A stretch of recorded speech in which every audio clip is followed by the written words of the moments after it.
किती वेळा सांगितलं हो बाप्पा तुम्हाला, इतकं गोड खाऊ नका जपा जीवाला. किती वेळा सांगितलं हो बाप्पा तुम्हाला.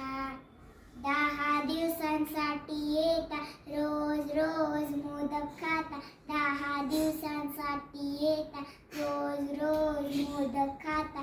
हवा वरून दुधाचा घोट कशाला, हवा वरून दुधाचा घोट कशाला.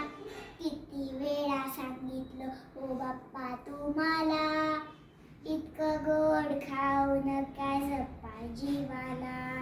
रोज गोड खाऊन तुमचा किडेला हो दात, रोज गोड खाऊन तुमचा किडेला हो दात. का नाही खात तुम्ही साधा वरण भात, का नाही खात तुम्ही साधा वरण भात. साध्या वरण भाताची हो भीती कशाला, इतकं गोड खाऊ